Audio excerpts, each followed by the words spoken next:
You're listening to Boomers Today with your host, Frank Sampson.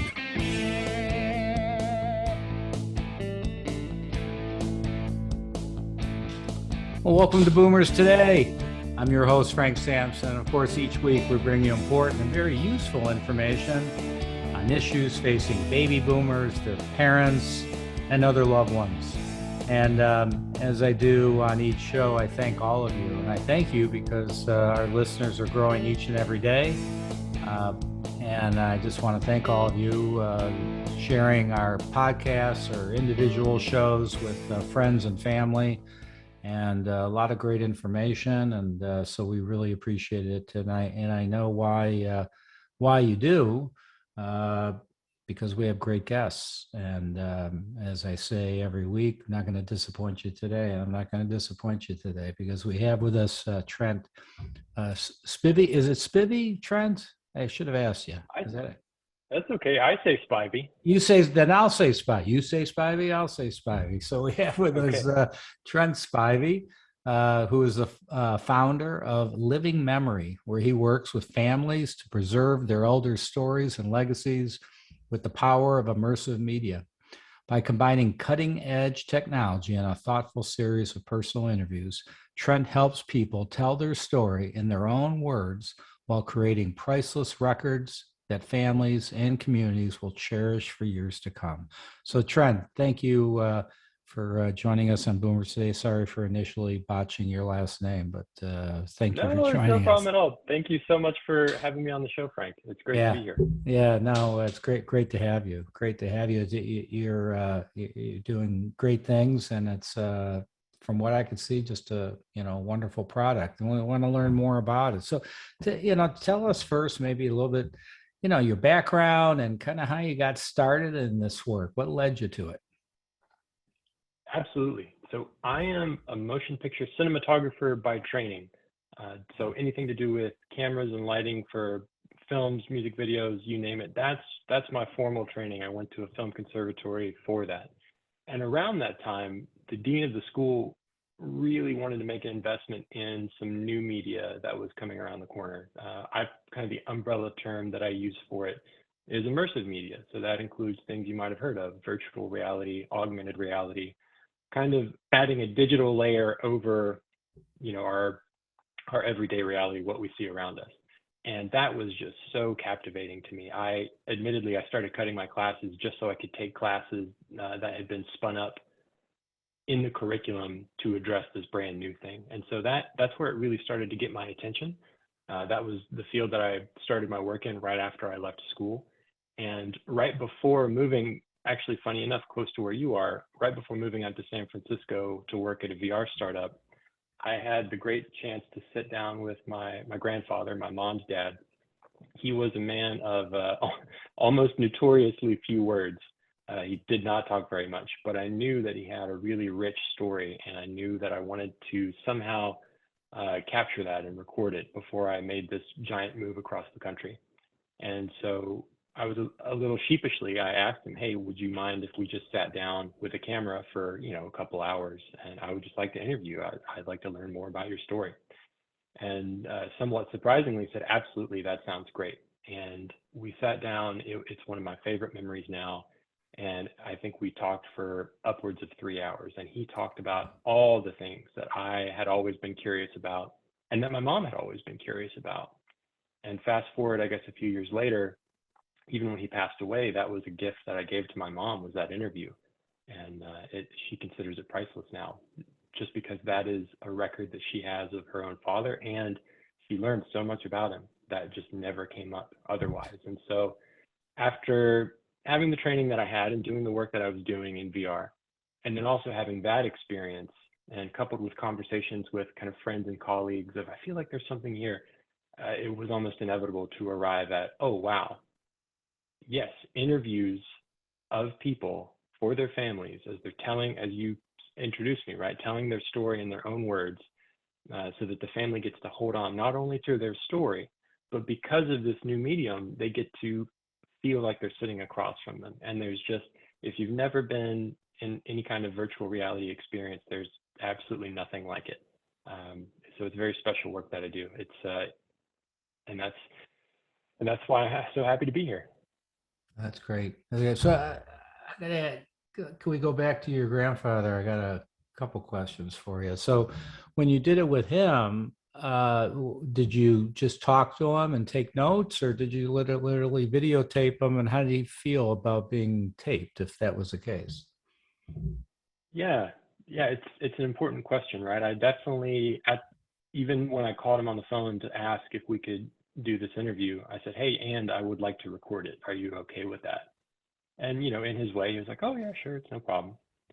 And so based on the little bits of knowledge that I had, I kind of made a rough life timeline, I guess you would call it. I carry a notebook everywhere I go and have for a long time now. So that was a page on my notebook is, hey, here's what I know so far. And maybe that will kind of be the loose structure that we can walk through during the interview. Don't want to make him feel like his answers have to be on rails or given a certain way, because the biggest gift that a person can give in an interview like that is, their authenticity and answering honestly. But also, at the same time, I know people like to have maybe some level of structure when they're being interviewed. So why do you think he opened up to you? You said he's kind of was a man of few words. How did you handle it? So for some reason, he just opened up to you. That's a question I ask myself a lot. Yeah. Oh yeah, and maybe we could probably do a show just on that. But I'm just wondering your thoughts. Yeah, I think that looking back on it, I could never speak for him, and I think that there was almost like an unspoken recognition of there was kind of a large seasonal change in our family, I guess you'd say. I just graduated college. I was about to move away. He had been retired for a few years at that point. And I think he realized when I asked him that, I think there's value to this for my family. My story is, to a person, right? Their story is just theirs. And it's like, who wants to know about me? I'm like any other person. But I think what people don't realize a lot, and thankfully my grandfather realized when he agreed to interview, is that it might not feel like a lot to a person, but it is everything to their family. Yeah. So let's take that to your next step. So obviously, I'd love you to talk about it. You started, living memory. Obviously you saw something there. So your grandfather, who had known you your whole life, now you're interviewing people who are, in a sense, they're complete strangers. So how do you get them to open up? Yes, sir. I have yet to talk to someone who's pretty serious about walking into one of these projects together who is not at a place where they're willing to open up or Gotcha. don't shortly after our first conversation. And I think it's for a few things, right? At some level, it's easier to open up to a stranger, right? With, a very explicit communicated agreement of, hey, I take your privacy and your discretion very seriously.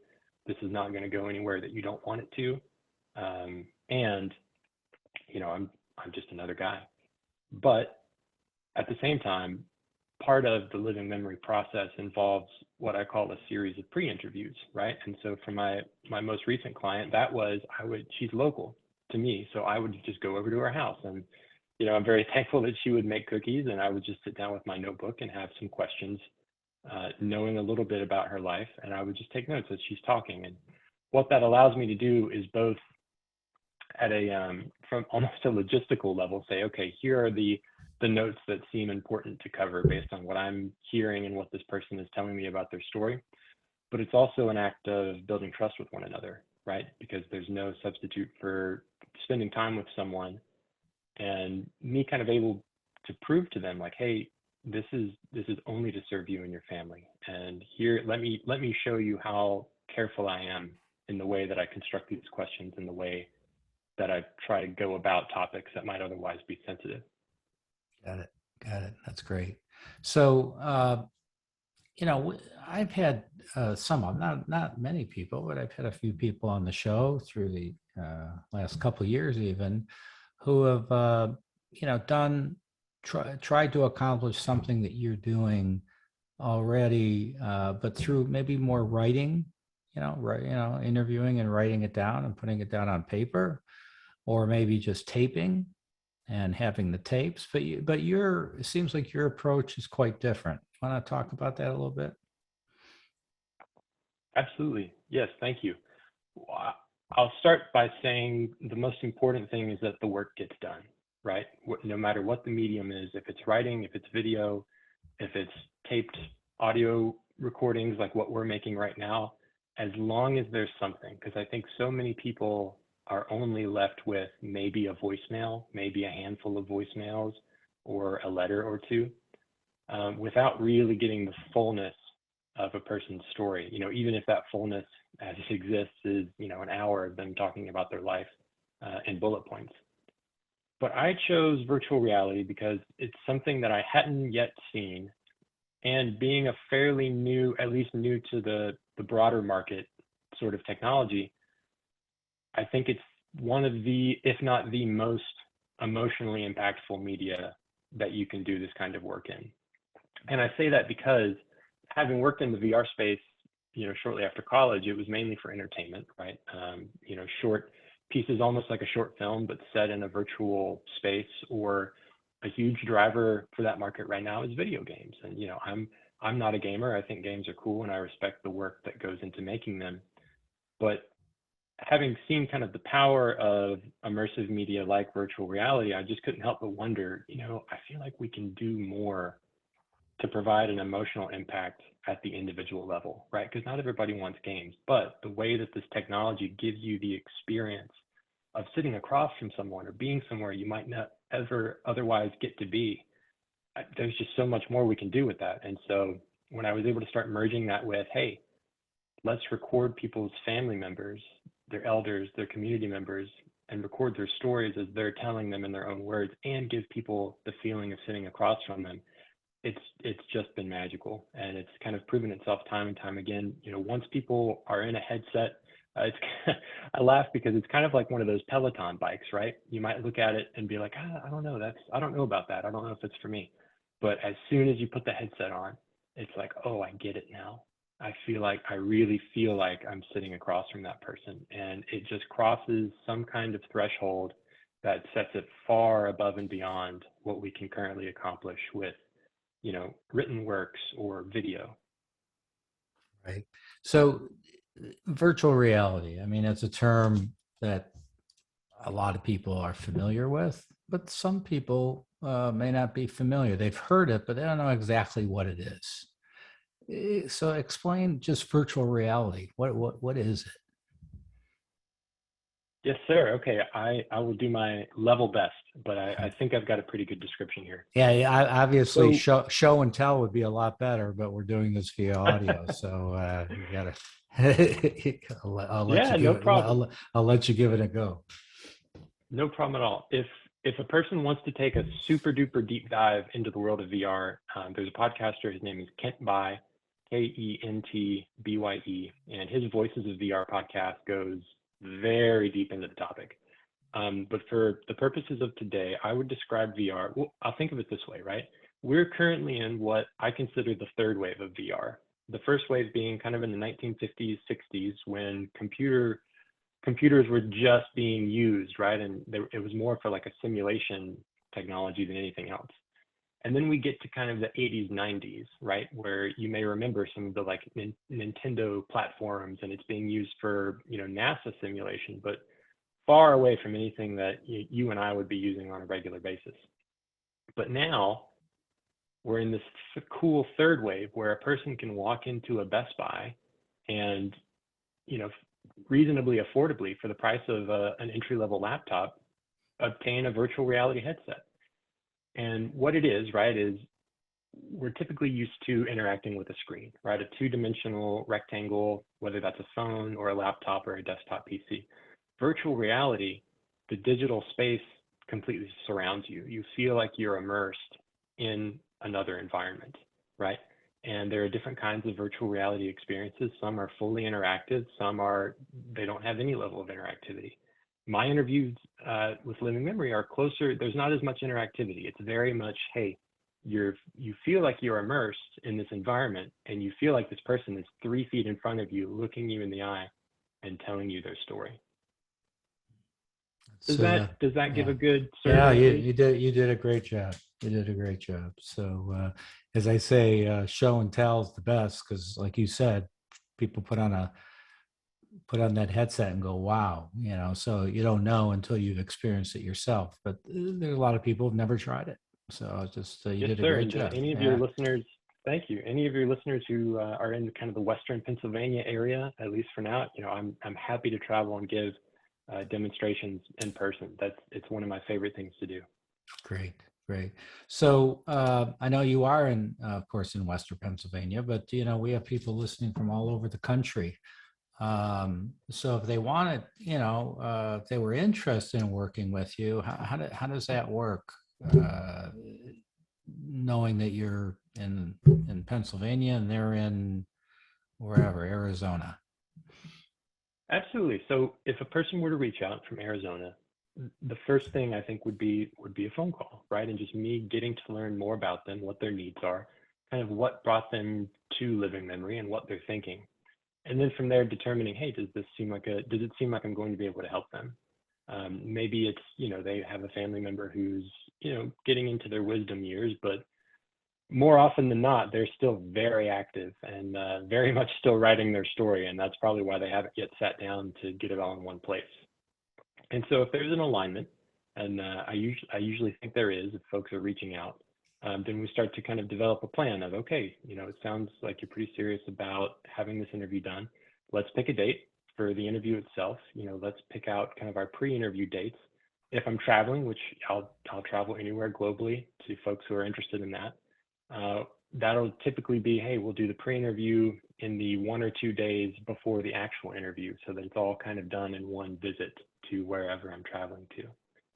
And then and just information for your listeners, the process following the interview. The interview itself is very straightforward. It's 2 people, or, if they would like 2 people at a time being interviewed, just sitting across from me, and we're just having a conversation next to the camera that I record all of this with. And then, 30, 40 days following, I deliver the final deliverable, which is, it's really a digital file, but it's compatible with a lot of virtual reality headsets. And then, part of this entire process is being available to folks who, if they know that they want this format of interview, but maybe they're not the most familiar with VR technology, it's no problem at all. Because part of it is education and making people feel taken care of, and kind of walk through, hey, here's how you can be sure that you have access to this heirloom that we just created together. Yeah, that's great. So Trent, we're going to take a real quick break. I promise, just about 30 seconds, just to recognize our sponsor. And we come back, I'll let you share with people a little bit more about your organization, and we'll get more into the process and data preservation, etc. So we'll be back in just about that time.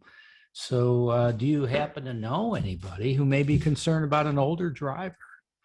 Well, Senior Care Authority's Beyond Driving with Dignity program is a facilitated self-assessment program for older drivers. This program has been designed to serve as a vital tool to facilitate older drivers and their families as they make appropriate decisions regarding the future of one's safe driving career. If the individual is a safe driver, an advisor will provide him or her with strategies on how to remain a safe driver as they progress through the aging process. If driving retirement is the appropriate decision, then the individual and their family are offered possible alternatives, resources, and a specific plan to ensure a smooth and successful transition from the driver's seat to the passenger seat. So to learn more, go to www.beyonddrivingwithdignity.com. That's beyonddrivingwithdignity.com, or call 877-907-8841 to connect with a Senior Care Authority advisor in your area. We're back with Trent Spivey, who's the creator of and founder of Living Memory, and learning a whole lot about his process. Trent, why don't you share with people if they want to learn more about living memory, how would they go about doing that? Oh, yes, sir. Well, they can visit our website. It's www.livingmemory, the letter X, the letter R.com. That's livingmemoryxr.com. XR is kind of an umbrella term for all sorts of immersive media. And so it made sense to include that in the website title. But yes, that's www.livingmemory, the letter X, the letter R.com. We're also on Facebook and Instagram. You can find us there. And if you like, you can call me directly at 704-689-8698 for folks who are curious. I love talking about it. Great. So, those that are listening or, maybe listening to this in the future, with podcasts, they don't go away. But they like it and they want to learn more, but they don't know how how do you start? Where do you start? So what suggestions do you give to them? Yes, sir. I think the starting point, right, is reaching out and me just doing a lot of listening. I think that's the most, obviously conducting interviews, me listening is the most important part, but that starts far before the process even begins. And so listening to hear a bit about what they have in mind. A lot of times it's a family member who I may have mentioned already, right? They're kind of getting into their wisdom years. I find retirements are kind of a large milestone moment where folks this really brings a person's life story and legacy to the fore. And so usually when it's cases like that, it's like, okay, yes, it sounds like this person has an amazing story. Obviously it's very dear to your family and community, and they still have the enthusiasm and interest in telling it, right? Because that's a piece too. It's would never want to sit down and try and force somebody to tell their story. But 99% of the time, folks, once they kind of get their heads around what it's all about, and not only that, it's, hey, we're not just recording this as a vanity project. This is for your family. This is for family members, decades, if not centuries in the future, who, when they have that question of, hey, what were they like? Not only will they get that story, but they'll get the feeling of sitting across from them. So that's kind of the first step, right? Is just having a conversation with anyone curious and me listening, making sure that we can meet their needs, and then proceeding to, okay, well, here's kind of a time frame that we would follow, right? You tell me, when would you like this to take place? I'll kind of lay out, okay, here, based on what you've shared, I think this is about how long the interview itself will take. Here's how long I think we should take for a pre-interview, right? It's both that me formulating questions and getting to understand the person's story a little bit better before we roll the camera, but also that critical piece of building trust. And from there, we're off to the races.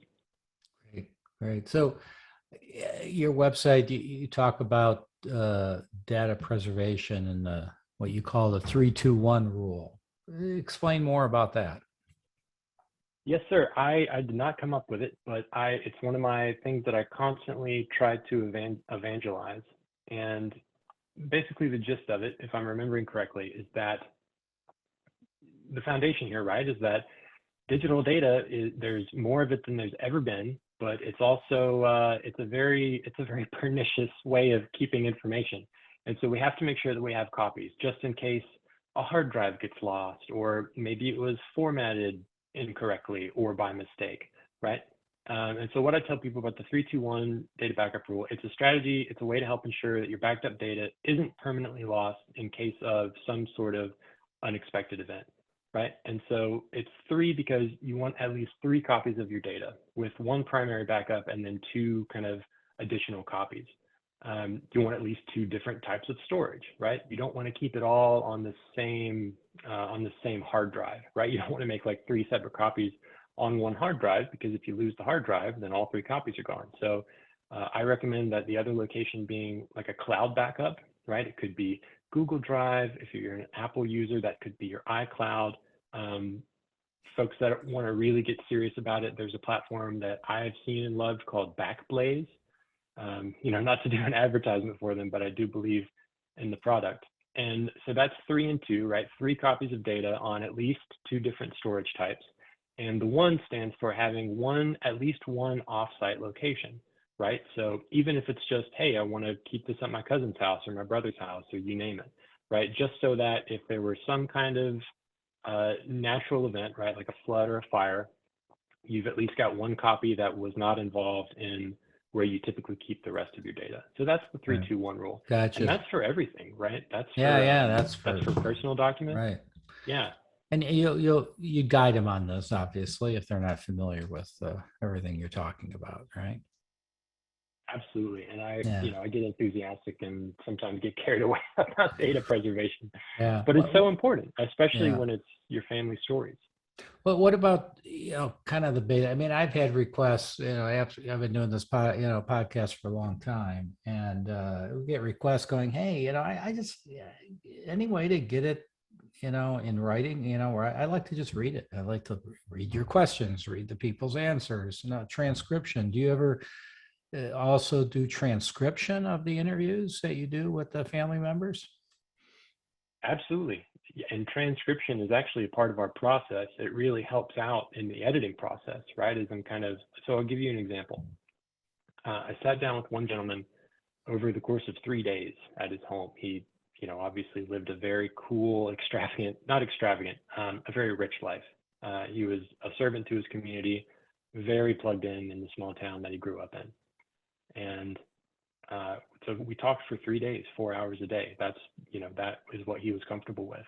And as you can imagine, that was a lot of footage to walk away with. And the biggest task at the time for me was sorting through all of it. It's a fairly common practice for documentary filmmaking, but I took that footage, the audio from it, and then hired a third-party service to create a digital transcript.